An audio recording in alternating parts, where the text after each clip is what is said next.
All right, we're ready to begin our last lesson in our trigonometric identity unit, or our trig unit, and that is lesson 5.5. And in this lesson, we're supposed to use double angle, power reducing, and half angle identities to evaluate trigonometric expressions and to solve trig equations.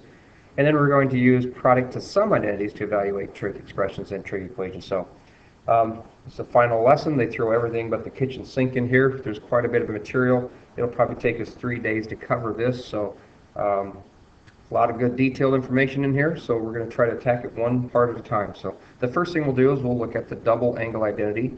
And the double angle identities are fairly easy to derive, but you can see what they are in the key concept of double angle identities box. There's only one for the sine, there's only one for the tangent, but for cosine there are multiple ways of representing this, and we're going to look at why that is the case. So the first thing I'm going to do is I'm going to present an argument for why each of these is valid and how they're derived, and then we'll go into some of the examples that they want us to do. So the first one, and you can see how they did the sine of 2 theta, but I'm just going to walk through that and talk about it. But we have a double angle identity, so if we take sine of 2 times an angle, it's supposed to equal 2 times the sine of the angle times the cosine of the angle. So as the case has been with all the others that we derive, what we do is we end up figuring out a unique way of writing. What's another way of writing 2 times an angle theta? And that would be just theta plus theta. And that's still 2 theta. And the reason that it's nice to write like that is because we have a sine of a sum identity. So now we rewrite it as the sine of the first thing times the cosine of the second thing, then plus cosine of the first thing, sine of the second thing. And if you look at those are like terms, so what we can do is we combine these like terms, and we get 2 sine of theta plus cosine of theta. So that is our argument for the double angle identity for sine. So we're going to do a similar argument for our cosine. So we're going to clear that off, and we're going to try to do the cosine of a double angle identity. So cosine of 2 theta. Again, we're going to write the argument as a cosine of 2 thetas could be theta plus theta, which means we can use our cosine of a sum identity, so it's the cosine of the first times the cosine of the second, minus the sine of the first, sine of the second. And that will lead us to the cosine squared of theta minus sine squared of theta. Now this is just one form of 3 of the double angle identity for cosine. So this is the cosine of twice an angle. Now the other forms come from the Pythagorean identities that can be replaced in here. So I could replace cosine squared with 1 minus sine squared of theta, then minus another sine squared of theta. And if that's the case, we can collect these two like terms, and we'll have another equivalent version of it. So it's 1 minus 2 sine squared of theta. So this is another equivalency for it. And I'm going to just branch off over here.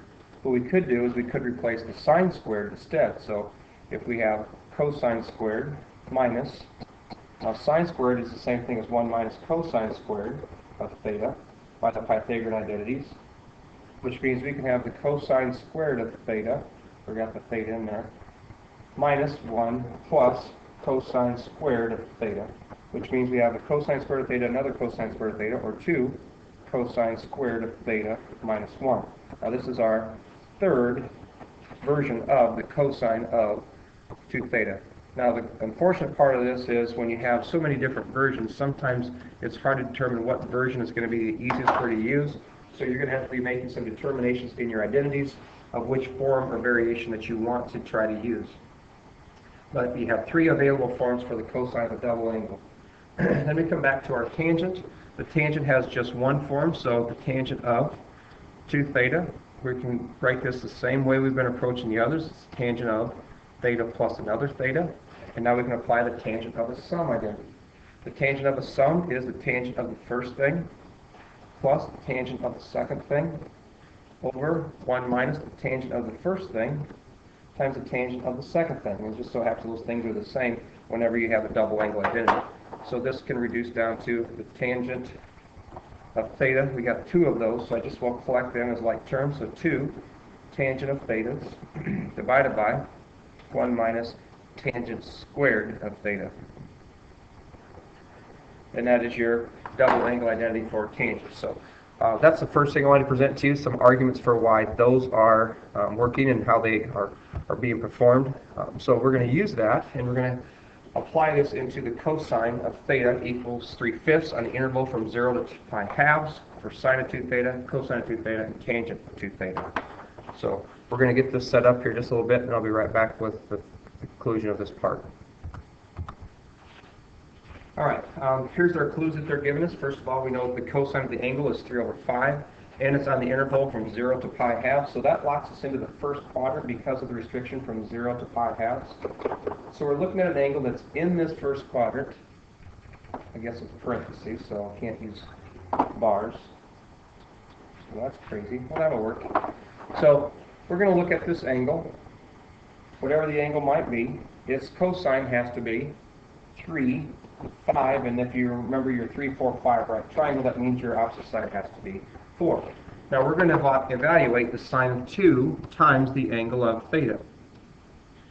So if we're going to evaluate the sine of 2 theta, we're going to bring back our sine of 2 theta formula, which is we got to take 2 times the sine of theta times the cosine of theta. So in this case, we're going to take 2 times, well, what's the sine value of our angle theta, which would be 4/5. So it's 2 times 4/5 times the cosine of it was 3/5. And we'll multiply those together, and we'll have the value of 2 sine of 2 theta, which is 12 times 2, which is 24/25. So that's the value of the sine of 2 theta. They also ask us to evaluate the cosine of 2 theta. So what is the cosine of double the angle theta? And now we have 3 versions that we can use. Any one of those 3 versions is going to be fine. For this particular problem, I'm going to use this top one, cosine squared of theta minus sine squared. So it's the cosine squared of theta minus sine squared of theta. And that's what we're going to use to evaluate our double angle identity. Just want to make sure I have that written down right. So we're going to find the cosine of our angle theta. The cosine of theta was 3/5. We have to square that, subtract it from the sine of our angle, which is 4/5, and we're going to square it, and then we're going to simplify. So that means we're going to have a 9/25 minus a 16/25, and that's going to equal a 9 minus 16, which is 7/25 for our cosine of 2 theta. Okay, so then the next thing we're going to have is our tangent.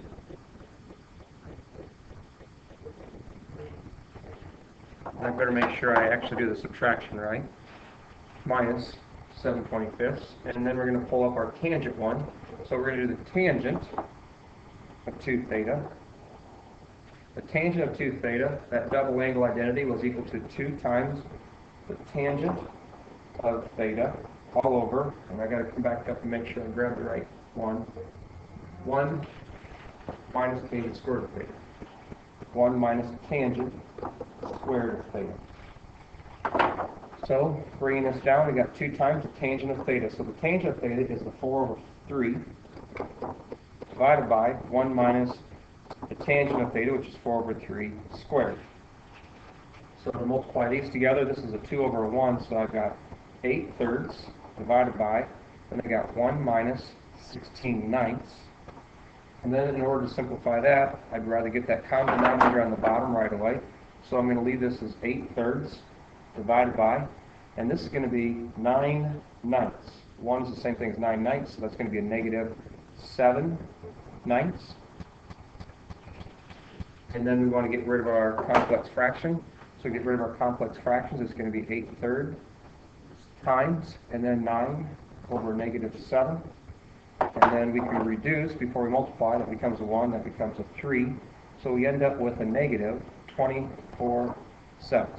So applying our double angle identities, we can come up with sine, cosine, and tangent values for the double of whatever angle that they give us by using their identities that they have.